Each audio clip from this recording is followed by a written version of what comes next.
শুনছেন আমার 106.2 FM কলকাতার গান, কলকাতার প্রাণ।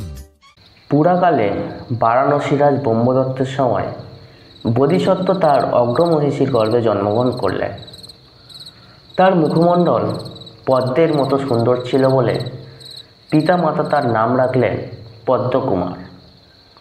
তিনি যুবক বয়সে উন্নীত হলে সর্ববিদ্যায় নিপুণ হন। পদ্মকুমারের মাতার মৃত্যু হলে রাজা ব্রহ্মদত্ত আরেক রানীকে অগ্রমহিষী রূপে নির্বাচিত করলেন এবং পদ্মকুমারকে যুবরাজ রূপে অভিষিক্ত করলেন। এই সময় রাজ্যের প্রত্যন্ত ভাগে হঠাৎ বিদ্রোহ শুরু হয়।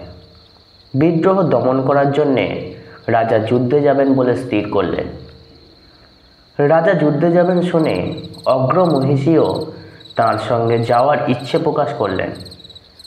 রাজা যুদ্ধক্ষেত্রে নারীদের থাকার অসুবিধা বর্ণনা করলেন এবং আমি যুবরাজ পদ্মকুমারকে অন্দরমহল রক্ষা করার দায়িত্ব দিয়ে যাব আর বলে যাব যে সে যেন সাবধানে তোমার দেখাশোনা করে।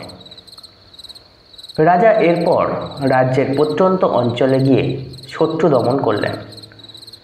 সেই জনপদে শান্তি স্থাপন করে বিরাট বিজয় স্তম্ভ স্থাপন করলেন। রাজা প্রত্যাবর্তন করছেন জেনে যুবরাজ পদ্মকুমার তার জয় উপলক্ষে আনন্দে বিরাট অভ্যর্থনার আয়োজন করলেন। তারপর রাজভবনের সম্মুখে একজন রক্ষীকে নিযুক্ত করে একাকী পিতৃ দর্শনের জন্যে এগোলেন। এই সময় রানী অন্দরমহল থেকে পদ্মকুমারকে দেখতে পেলেন। দেখা মাত্রই পদ্মকুমারের রূপ দেখে অগ্রমহিষী তার প্রতি আসক্ত হয়ে পড়লেন।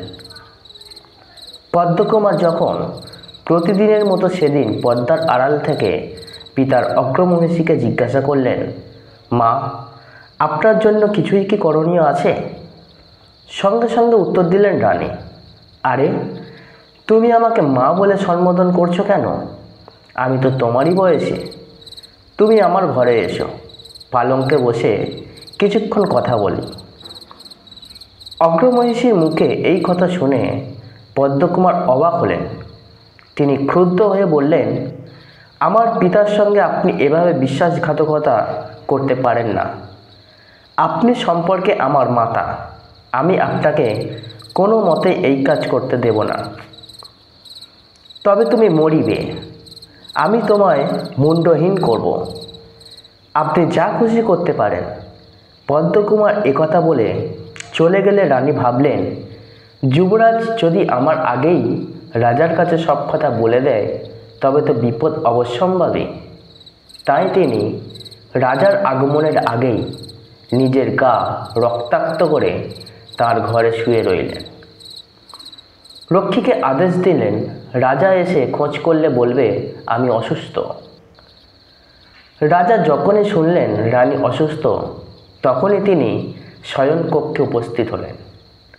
সাগ্রহে জিজ্ঞাসা করলেন, হে মহিষী, কি হয়েছে? রানী উত্তর দিলেন, আমি কত করে আপনার সঙ্গে যুদ্ধক্ষেত্রে যাওয়ার জন্য ইচ্ছা প্রকাশ করলাম, তখন আপনি যদি আমাকে নিয়ে যেতেন তবে আমি এই অভিজ্ঞতার সম্মুখীন হতাম না, অপমানিত হতাম না। রাজা বিস্মিত হয়ে জিজ্ঞাসা করলেন, কে তোমাকে অপমান করার সাহস দেখালো? আপনি যার উপর আমার দায়িত্ব দিয়েছিলেন, দেখুন স্বামী, আমার গায়ে কত ক্ষত। দেখা মাত্রই পদ্মকুমারের প্রতি ক্রোধে অন্ধ হলেন রাজা। হিতাহিত জ্ঞান শূন্য হয়ে আদেশ দিলেন, পদ্মকুমারকে বন্দি করে চোর প্রপাত খেতে নিক্ষেপ করো। রাজার এই সিদ্ধান্ত শুনে রাজ্য জুড়ে হাই হাই রব উঠল। মন্ত্রী রাজাকে উপদেশ দিলেন, আগে পিছে বিবেচনা না করে কোনো সিদ্ধান্ত নেওয়া উচিত নয়। কিন্তু মন্ত্রীর উপদেশও কর্ণপাত করলেন না রাজা। যুবরাজ পদ্মকুমারও নিজেকে নির্দোষ বলে ঘোষণা করলেন, কিন্তু তবুও রাজা স্বয়ং তাকে চোর প্রপাত থেকে নিচে ফেলে দিলেন। কিন্তু পদ্মকুমারের ন্যায়বোধ ও চরিত্র বলে নাগরাজ অবগত ছিলেন। তিনি ফোনা দিয়ে পদ্মকুমারকে রক্ষা করলেন। জীবন লাভ করে বেশ কিছুদিন নাগলকেই রইলেন পদ্মকুমার। তারপর ধরিত্রীতে এসে হিমালয়ে তপস্যায় আসন পাতলেন।